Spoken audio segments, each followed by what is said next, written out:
네, 대선이 코앞이다 보니까 이번 설 명절 연휴에는 무엇보다도 대선과 관련된 가족 간 얘기가 많이 있을 것 같습니다. 일부에서는 싸움도 하고요. 예, 오늘 정가 분석에서는 네 분과 함께 이 대선 관련된 전망 분석 좀 해보도록 하겠습니다.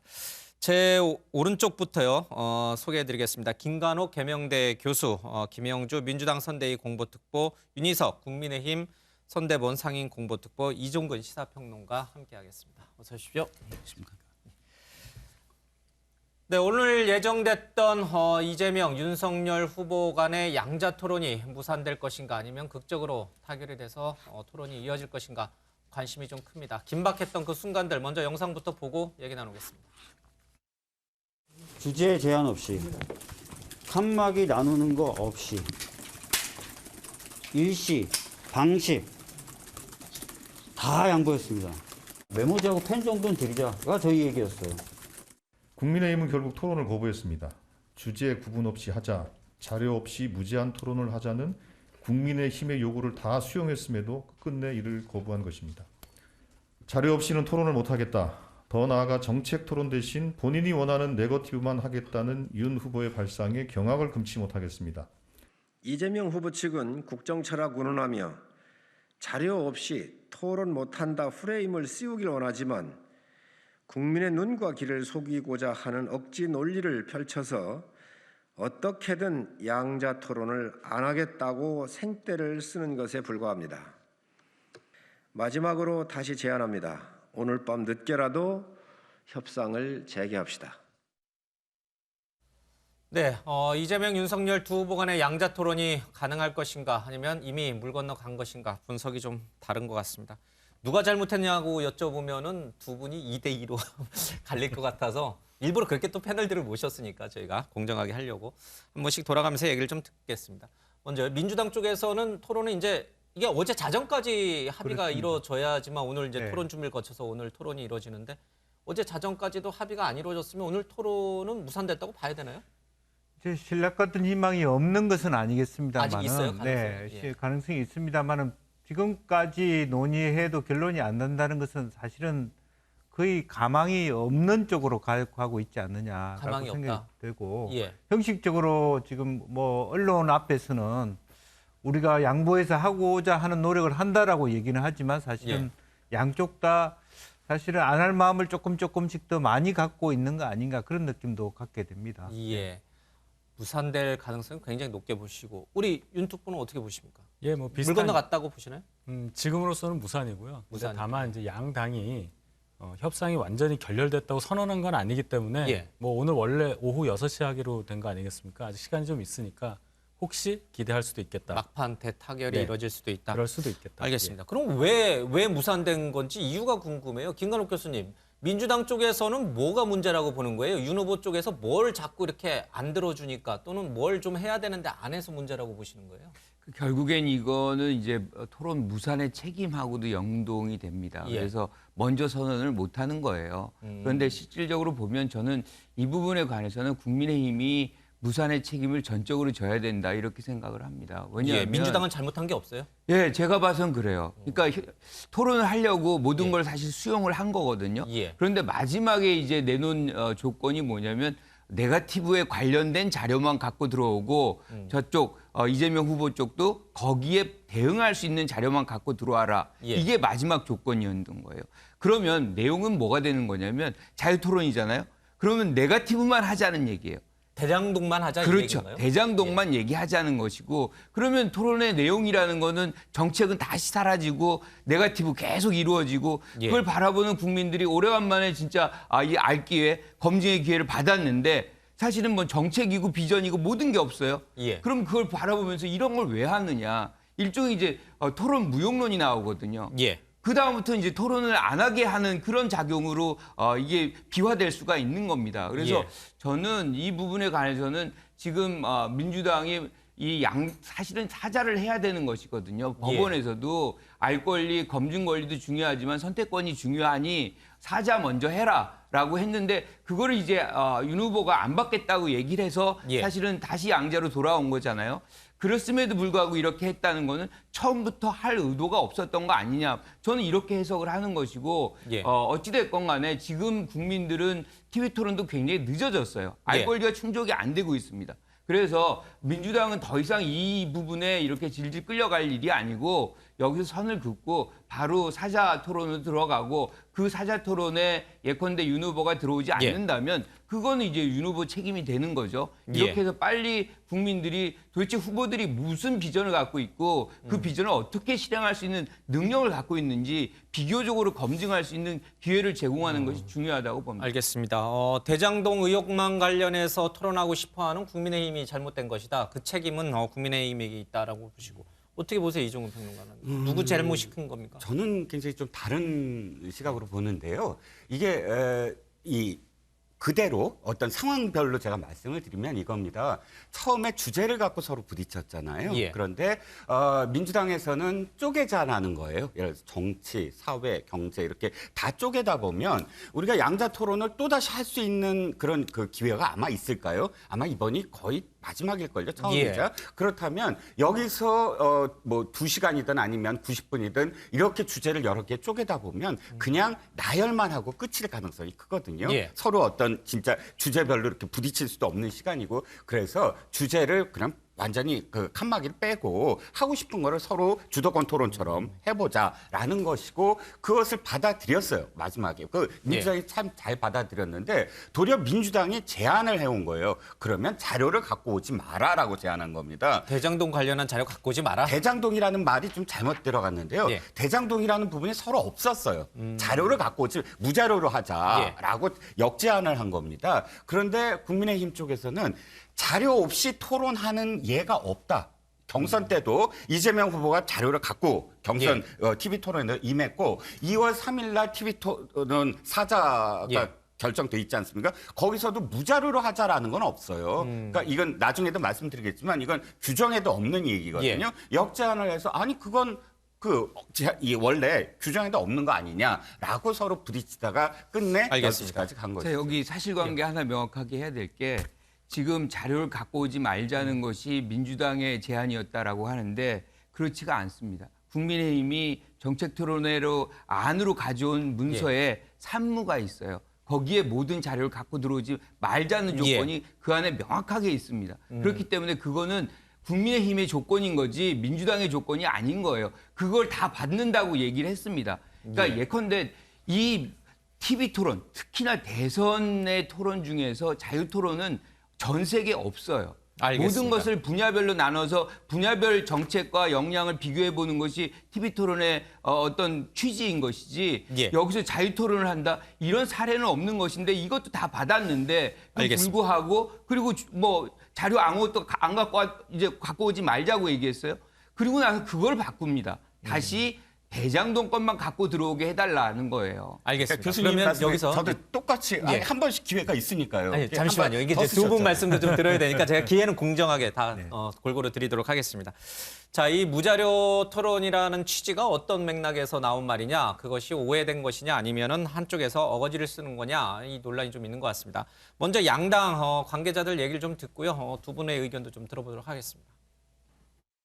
대장동 비리 카르텔의 전모를 입증할 자료를 단 한 장도 토론장에 갖고 들어오지 말라는 요구는 대장동 비리를 주제로 한 토론을 회피하겠다는 본심을 드러낸 것으로 볼 수밖에 없습니다.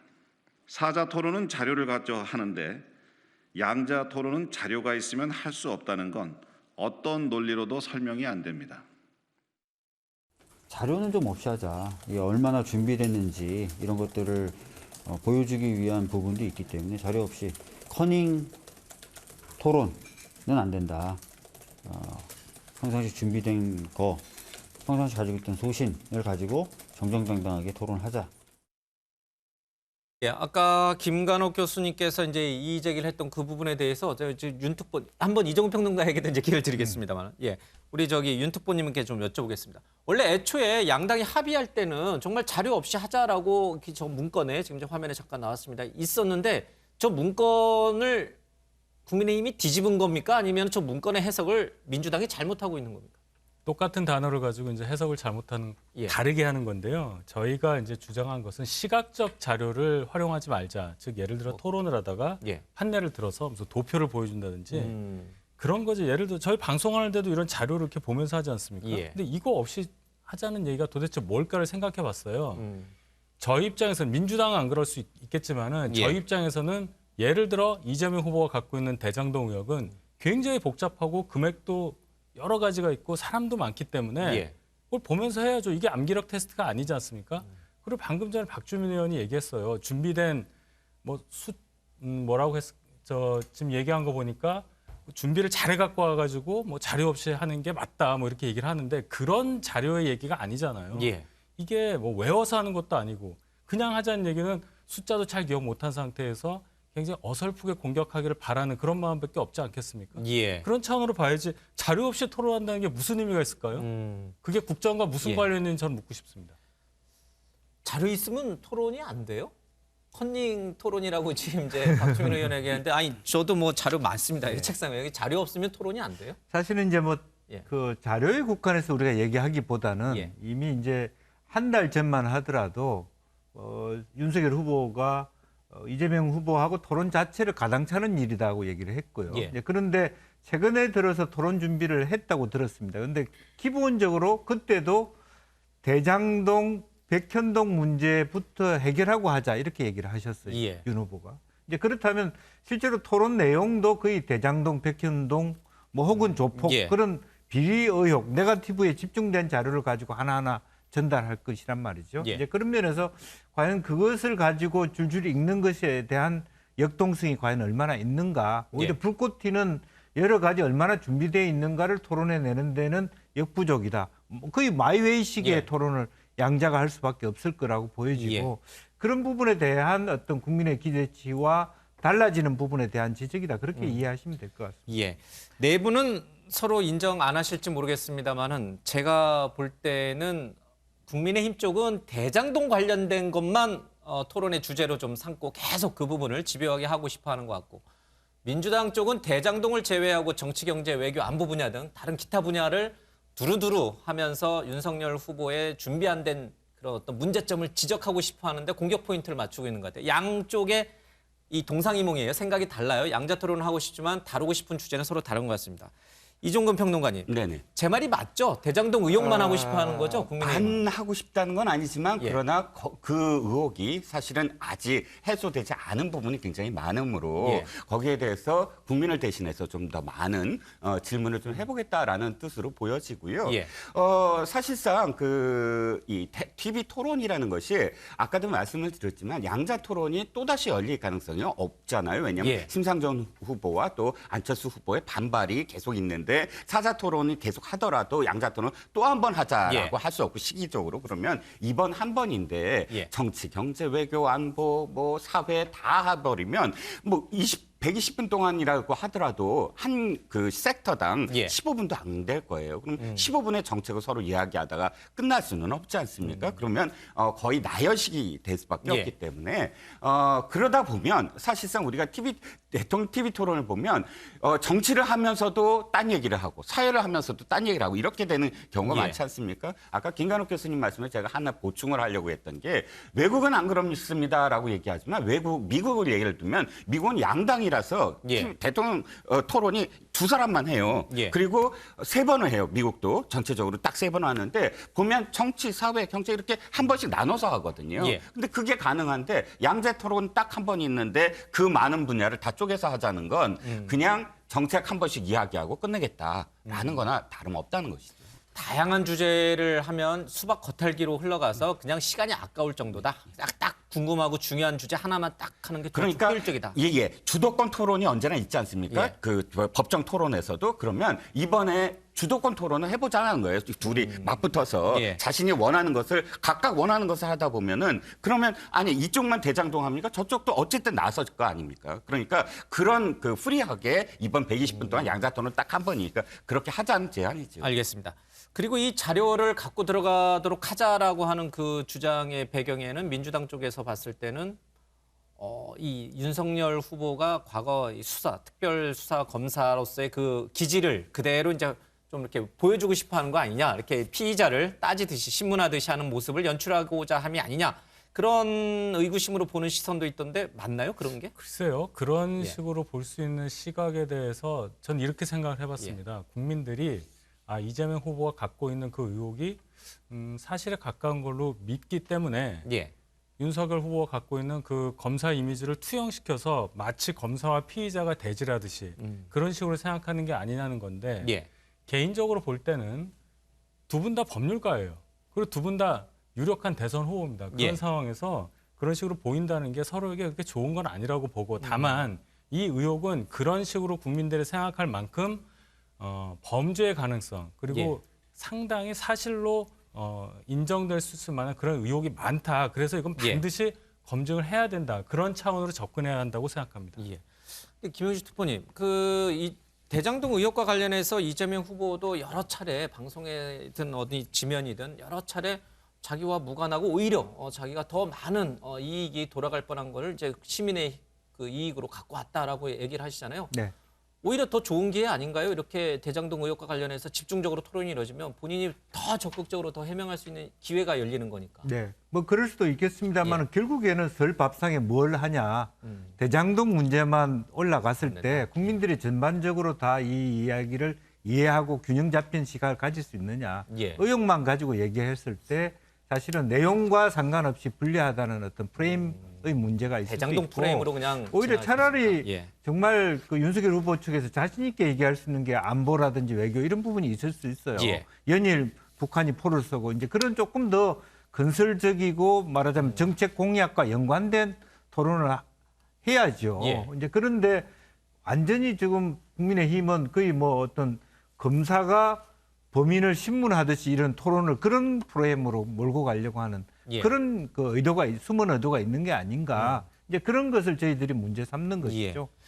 김건욱 교수님은 어떻게 보세요? 이종근 평론가께서 이게 여러 가지 다양한 이제 앞서 뭐 저희 북한 관련된 미사일 관련된 소식도 전해드렸습니다만은 사실 그 북한 뉴스만 갖고도 토론을 해도 사실은 아마 양자 토론 시간이 굉장히 부족할 정도로 할 얘기들이 많으실 텐데 그렇게 다양한 정치, 경제, 사회, 문화 등등 다양한 얘기를 하면은 정말 수박 겉핥기로 흘러갈 수도 있지 않을까요?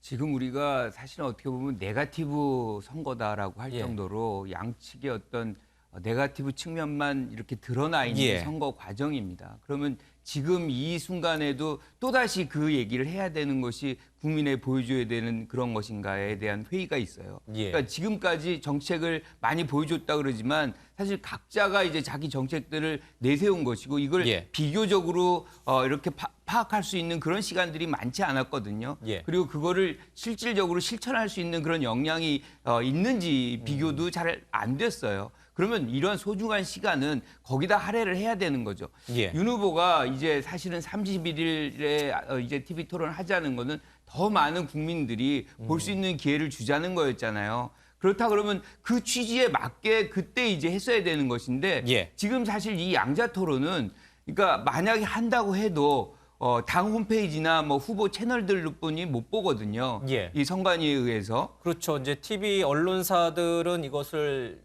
전체 녹화 중계도 못하고 실시간 할 중계도 수가 못하고. 없습니다. 예. 그러면 이 알 권리 충족도 안 되는 것이고 지금 국민의힘이 처음으로 이제 내세웠던 취지에도 사실은 부합하지 않는 거지 예. 않습니까? 그렇다 그러면 지금 윤 후보가 해야 되는 거는 법원이 결정한 사자 토론에 적극적으로 임하는 거예요. 예. 그러면 이제 그 과정 속에서 많이 국민들이 평가할 수 있는 기회가 제공되는 것이고 그리고 예. 본인 스스로가 헌법주의자고 법치주의를 강조하잖아요. 지금 법원이 이렇게 얘기한 거는 가장 중요한 국민의 선택권도 그 안에 있다는 예. 것을 스스로가 수용을 해야 되는 것이거든요. 그래서 저는 이 양자가 이미 이제 물이 건너갔으니 윤 후보가 사자 받아들여서 예. 빨리 국민들이 비교적으로 후보들을 검증할 수 있는 기회를 제공하는 것이 예. 당당한 야당 일당 후보의 어떤 자세다 이렇게 생각합니다.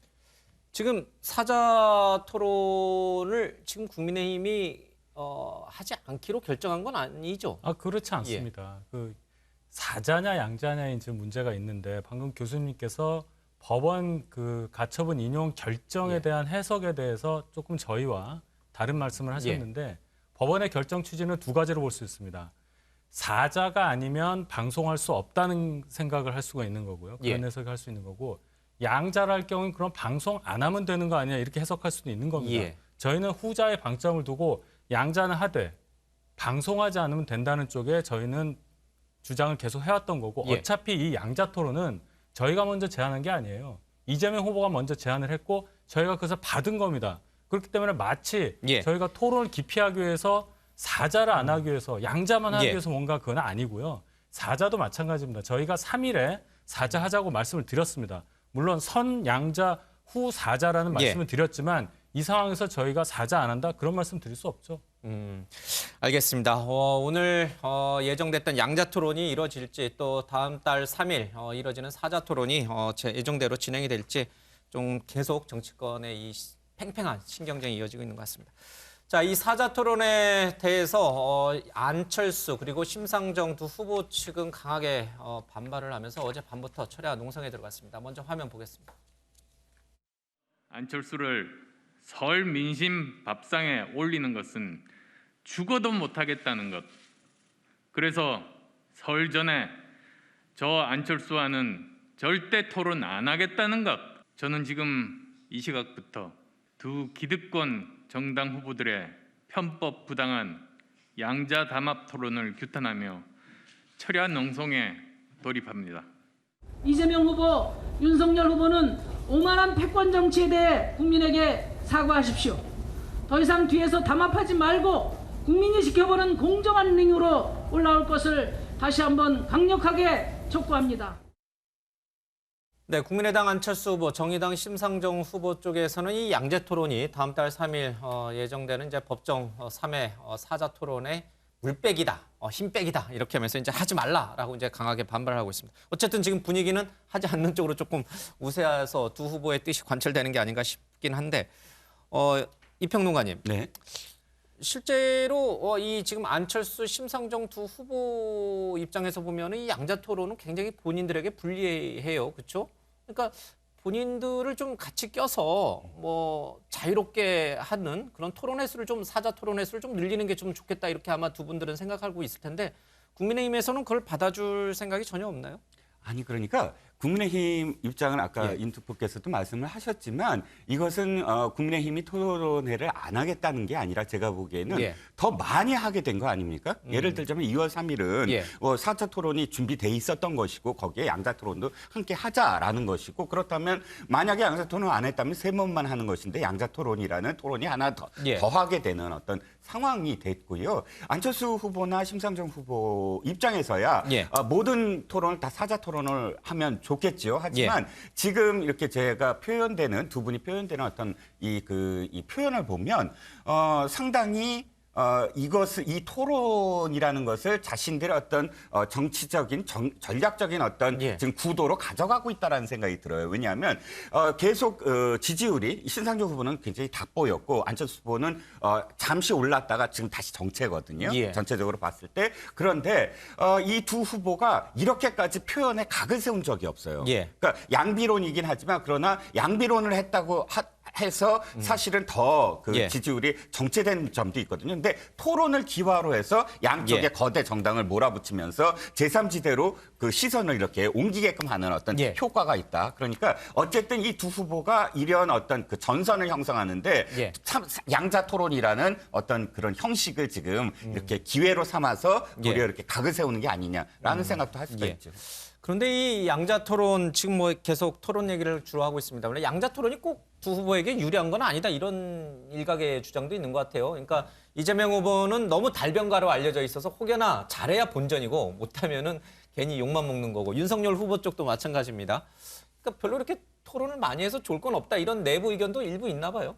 근데 사실은 지금의 국면은 이재명 후보와 윤석열 후보의 대결 구도가 제일 강하잖아요. 국민들도 사실 그 두 후보를 검증해보고 싶은 그런 요구가 굉장히 큽니다. 그러니까 안철수, 심상정 후보가 들으면 서운해요. 서운할 수 있겠지만 사실은 이건 현실이거든요. 더 많은 국민들이 지금 지지를 보내고 있기 때문에 그것에 부응해야 되는 것은 양 후보의 어떤 임무다라고 볼 수도 있는 거예요. 그런데 지금 말씀하신 대로 이재명 후보 같은 경우는 달변가다. 뭐 이런 얘기들이 많이 나와 있잖아요. 사실은 TV 토론 뭐 다른 데에서 일방적으로 이제 혼자 할 때도 보면 아래에 이런 종이가 전혀 없어요. 그러니까 다 이제 소화해서 할 수 있는 애드립이에요. 능력이 예. 있다는 거죠. 그런데 그런 것들이 너무 많이 알려지는 거는 사실은 이 후보에게 그렇게 유리한 거는 아닙니다. 그러니까 예. 잘할 거라는 기대치를 이미 높여놓으면 그냥 잘해도 그냥 평범한 어떤 평가를 받는 거예요. 예. 그런데 이제 조금 어눌하다 이렇게 받는 후보 같은 경우 조금만 잘해도 아주 잘했다. 뭐 이런 기대치라는 것이 작용하는 효과가 있기 때문에 저는 이 후보 측에서는 예. 이 부분을 너무 강조할 필요도 없겠다 이렇게 봅니다. 알겠습니다. 오늘 토론회 양자 토론이 이루어질지 조금 더 오늘 정치 상황을 좀 지켜보도록 하겠습니다. 지지율 얘기를 좀 해보도록 하겠습니다. 이 엎치락뒤치락 하던 지지율 요즘은 조금 정체 국면으로 좀 가고 있는 것 같긴 한데요. 몇 가지 여론조사 지지율을 좀 보도록 하겠습니다. 지금 이 한국리서치 여론조사를 보니까요. 이재명 후보가 33.2%, 윤석열 후보가 37.8%, 그리고 안철수 후보가 여전히 이제 10%대에 좀 머물고 있고요.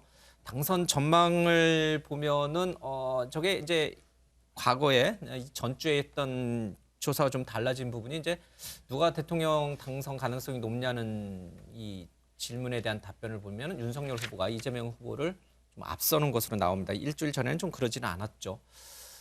자, 이 또 후보 단일화 가능성에 대해서는 여전히 윤석열 후보보다는 안철수 후보가 이재명 후보에 대해서 조금 더 경쟁력을 갖는 것으로 좀 나옵니다. 이제 대체적인 추세는 비슷한데 당선 가능성 부분에서 윤석열 후보가 이재명 후보를 좀 앞질러 갔습니다. 어떻게 보세요?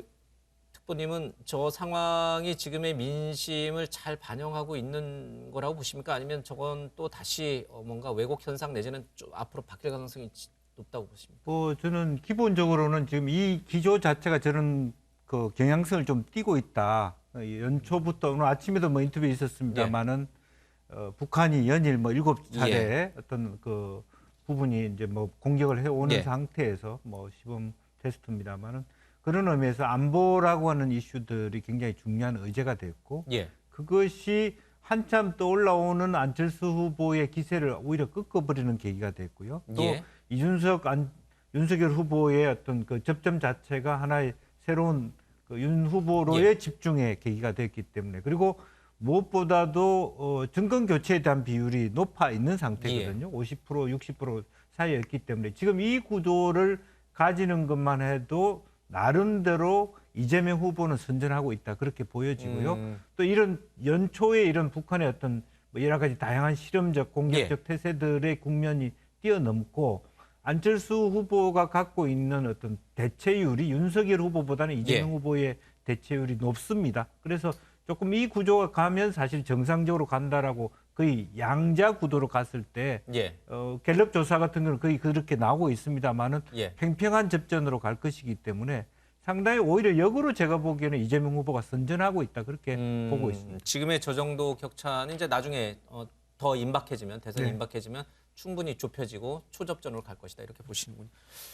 당선 가능성에서 지금 윤석열 후보가 이재명 후보를 이제 저 한국리서치 여론조사에서는 좀 많이 앞선 것으로 이제 전주와는 좀 달라진 양상을 보였는데 그 부분은 좀 어떻게 보세요? 고무적인가요? 아니면 저것도 너무 자만해서는 안 된다라고 보시나요? 숫자 자체로는 저희 입장에서는 긍정적으로 볼 수 있는데요. 기본적으로 정권 교체 여론이 정권 유지 여론보다 훨씬 큰 것이 사실이기 때문에 당선 가능성에 있어서도 윤석열 후보가 이재명 후보보다 앞서야 되는 것이 상식이겠죠. 그런데 이제 그 숫자라는 것은 조사 방식이나 조사 기관에 따라 달라질 수 있는 것이기 때문에 숫자 자체에 연연하기보다는 아까 김영주 전 의원께서 말씀하셨지만 경향성에 저희는 주목을 하고 있습니다. 한 달 전만 하더라도 윤석열 후보 지지율이 많이 떨어졌었는데 지금 상당히 많이 회복을 했다. 그럼 이 경향성을 쭉 이어가서 앞으로 한 달 정도 남은 대선에 끝까지 어떻게 대비를 해야 되느냐 이런 점에 초점을 맞추겠습니다. 알겠습니다. 다른 여론조사 리서치뷰 여론조사인데요. 지난 24일에서 25일 치러졌던 여론조사인데 그 이평론가님. 뭐 일부 여론조사에서도 드러났습니다만은 호남에서 이재명 후보의 지지율이 생각만큼 과거 김대중 노무현 두 후보만큼 높게 나오진 않고 있어요. 반면에 윤석열 후보는 특히 전남 지역 20대 남성들 사이에서는 지지율이 높게 나오는 일부 여론조사들이 좀 발표되고 있습니다. 네. 이유는 어디 있다고 보세요? 20대 남성은 호남에서도 여전히 먹힌다. 이대남들의 이 전폭적 지지는 먹힌다. 이렇게 보시나요? 일단 이재명 후보를 초점으로 봤을 때 예. 이재명 후보가 호남에서 더 전폭적인 어떤 지지를 못 받고 있는 데 대한 분석이 전 잘못된 것 같아요.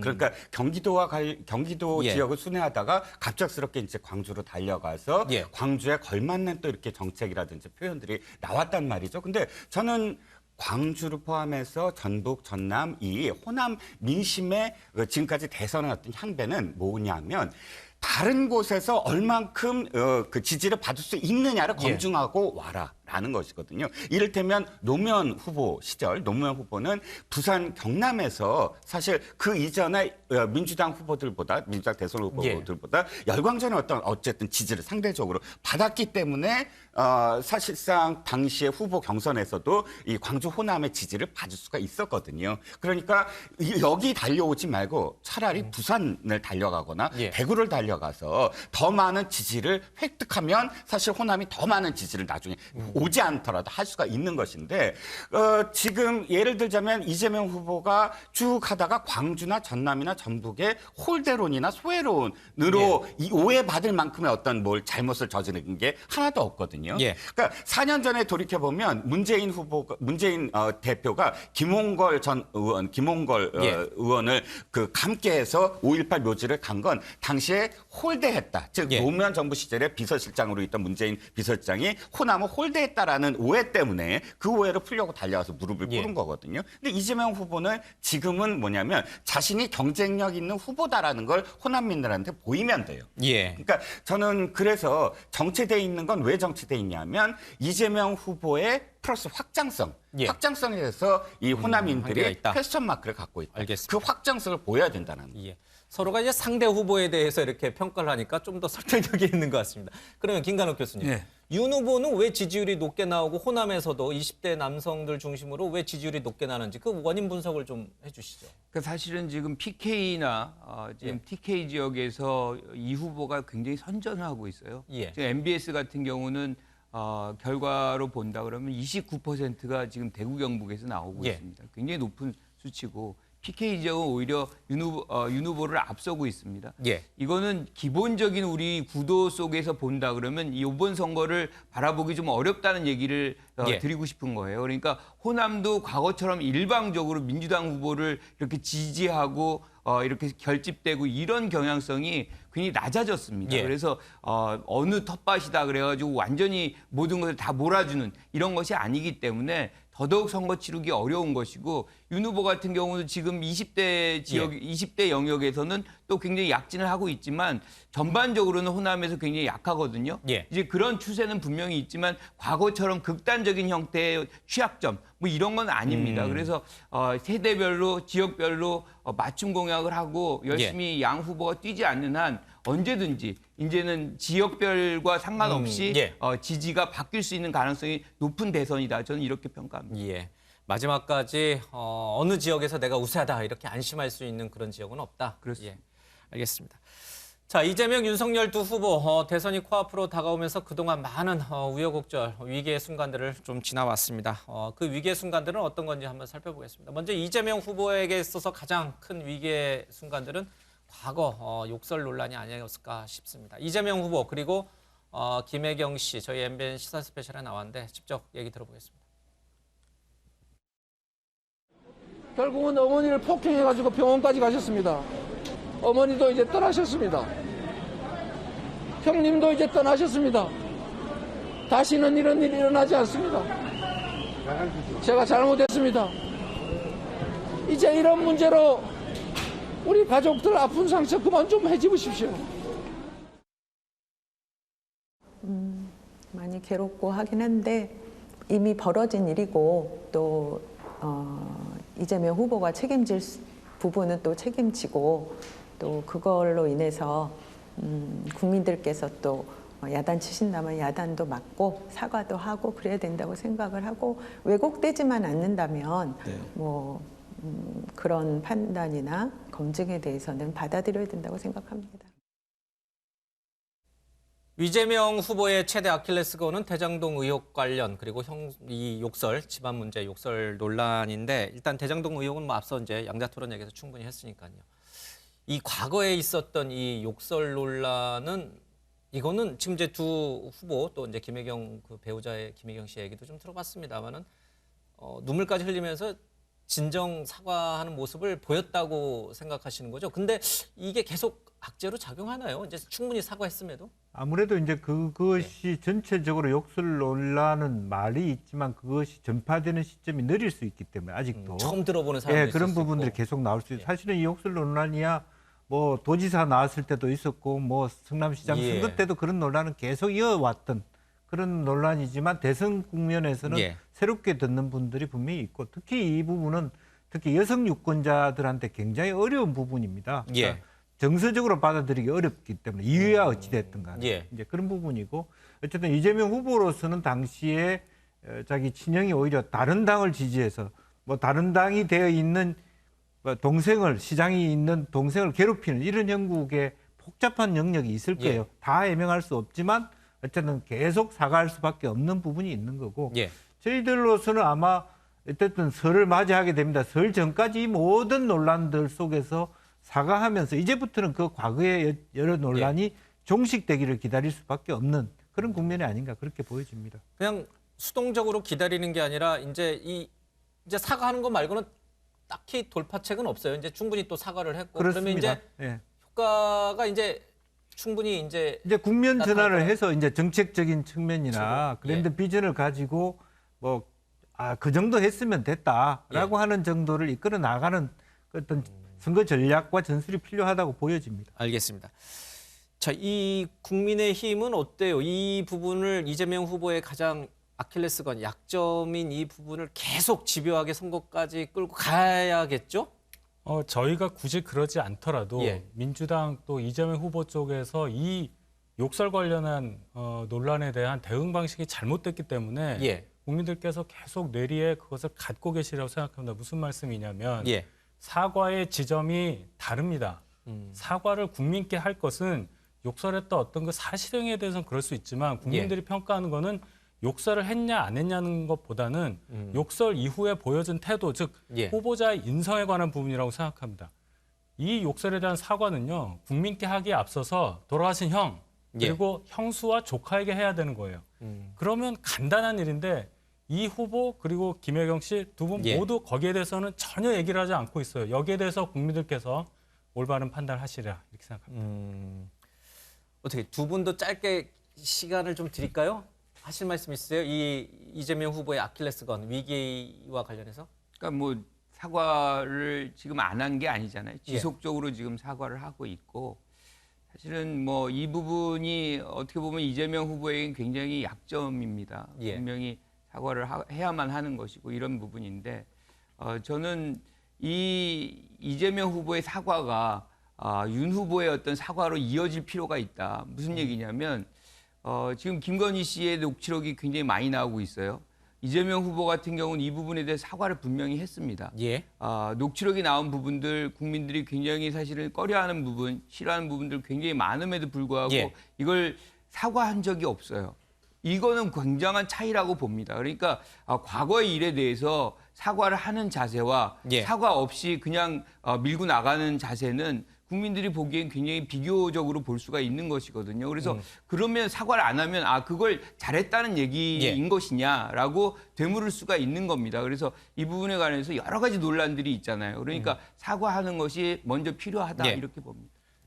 네, 지금 이재명 후보의 저는 가장 큰 문제가 자신이 잘못한 것에 대해서 모두 다 이유를 단다는 거예요. 즉, 이게 공적인 일 때문에 음주운전도 공적인 일, 또 욕설도 공적인 일로 돌려버린다는 것이죠. 공적인 일이란 건 뭐냐면 형이 자신의 시정에 뭐 간섭을 해서 어떤 뭐 청탁을 하려고 했다. 증거는 없지만 그런데 만약 그렇게 했다면 지금 앞으로 공무원들에게 뭐 매뉴얼이라도 만들어야 되나요? 그렇게 해서 친인척들이 만약에 시정에 참여하려고 하면 이렇게 욕설을 해라.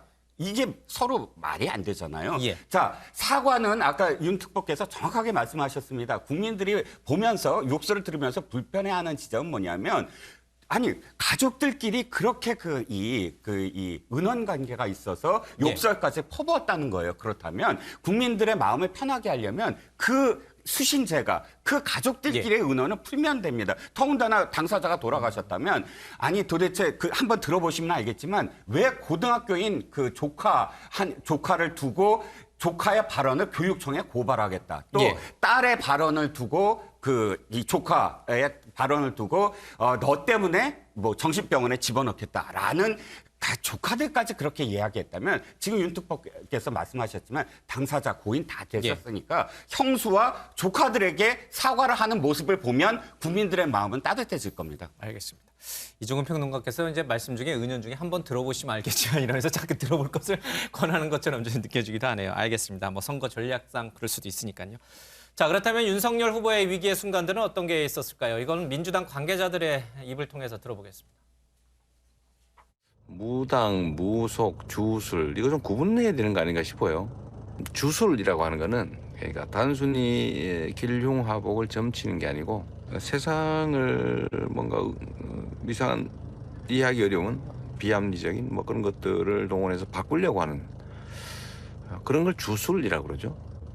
저 무당, 무속 이거는 조금 억울하시겠다. 무당 그것도 하나의 직업인데요.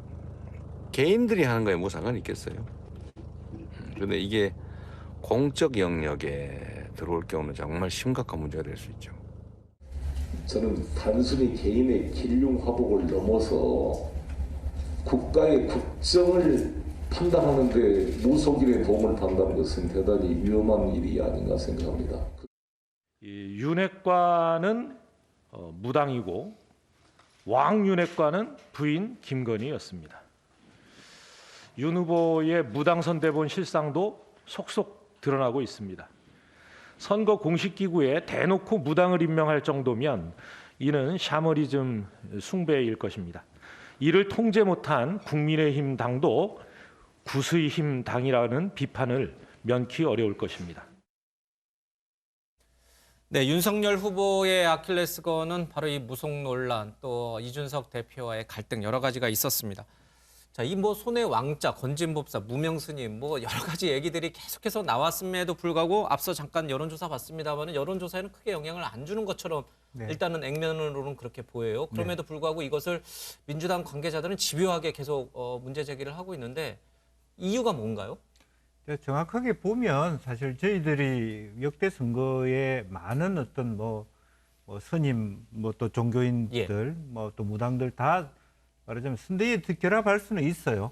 결합할 수 있는데 그게 핵심은 뭐냐면 지금 뭐 여러 가지 의혹처럼 어떤 특정한 그 역술인이든 뭐 주술가든 그분들이 아주 후보하고 가까이에서 일거수일투족에 대해서 길흉화복을 다 점치는 그런 부분들은 우리가 과거에 마치 국정농단의 측면처럼 보인다.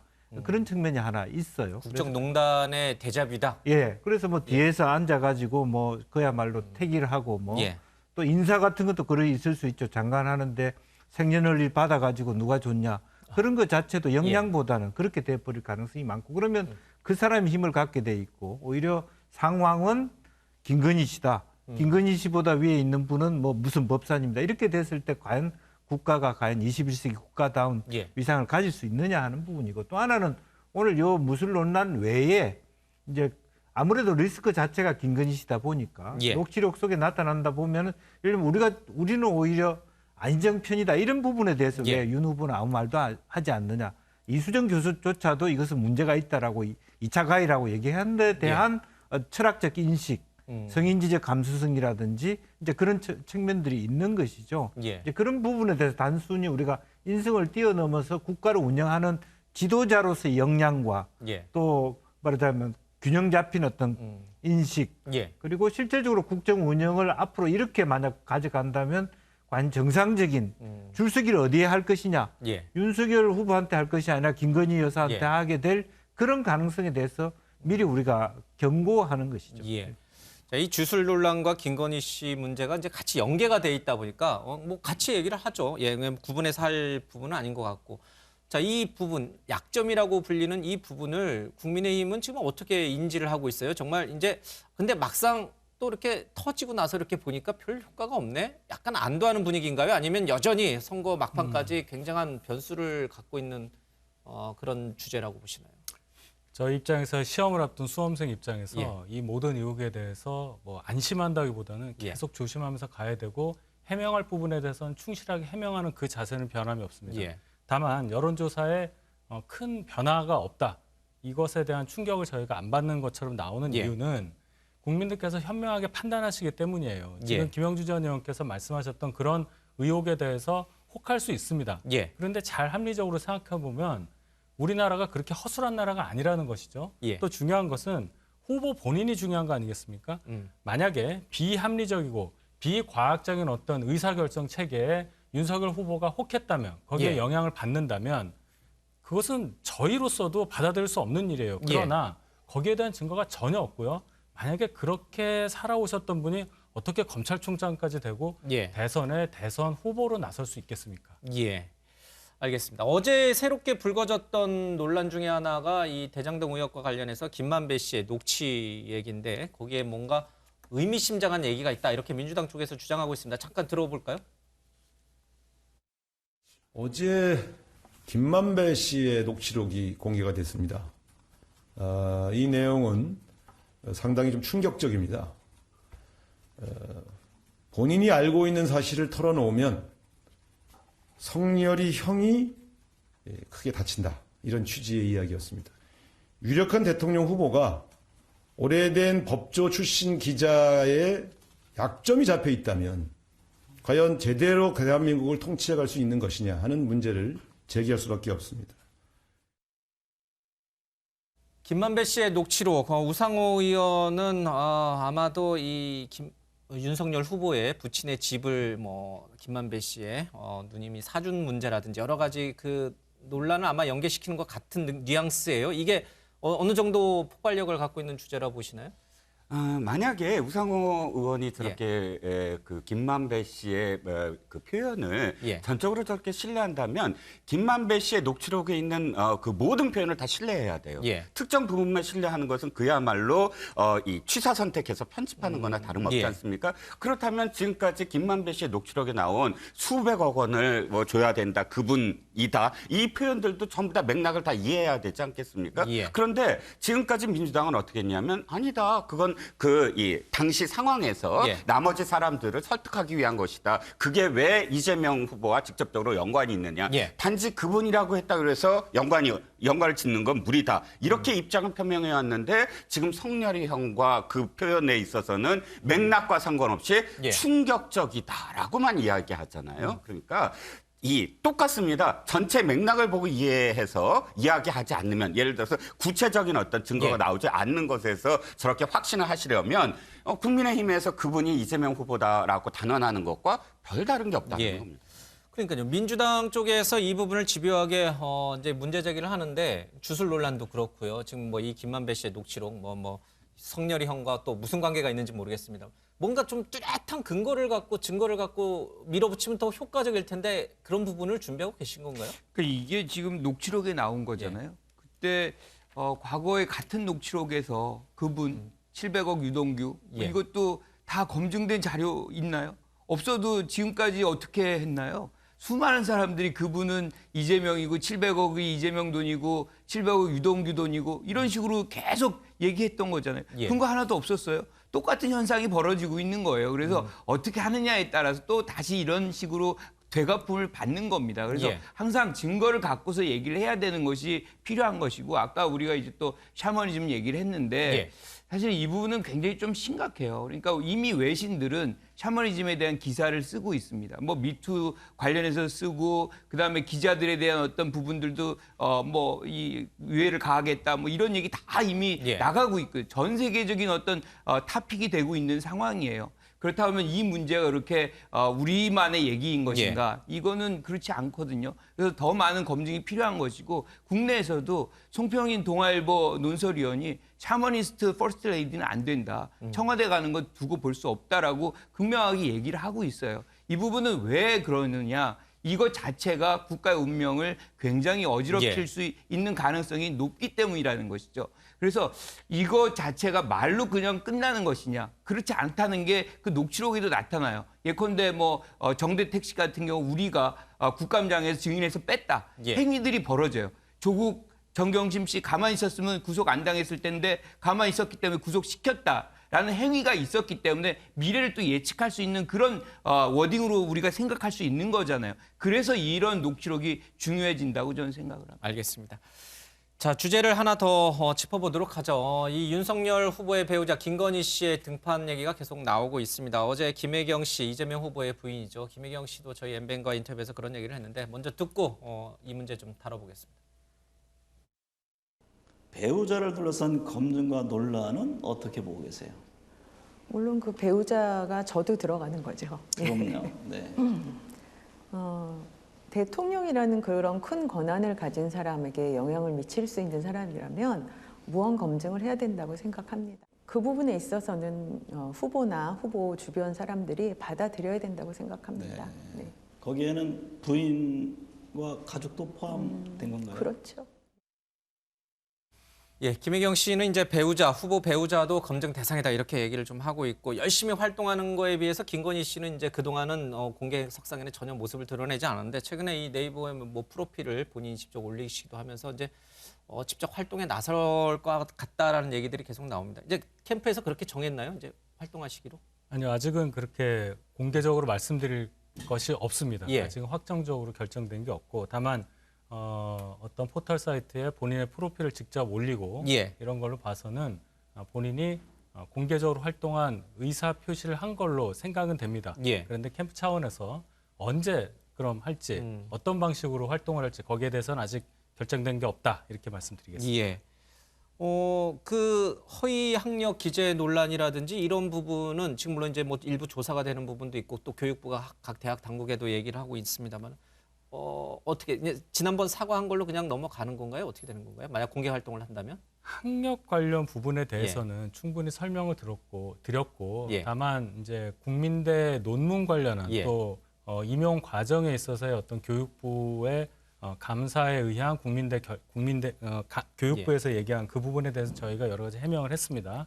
표적 감사라는 말씀을 드렸는데 또 이제 다른 얘기가 있죠. 어떤 녹취록 같은 게 예. 사적 대화가 퍼짐으로써 발생한 어떤 논란들이 또 있는데 그 부분에 대해서 사과를 해야 된다고 판단하는 그런 부분이 있을 수 있습니다. 거기에 대해서는 만약에 공개 활동을 하시게 예. 된다면은 전제로 사과를 할 수도 있다 이렇게 말씀드리겠습니다.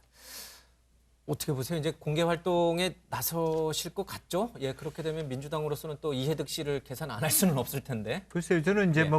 뭐 언제 등판하냐, 공개 활동을 하냐 하는 예. 것보다는 저는 이미 깊숙이 개입해 왔다는 데 문제가 있는 것 같습니다.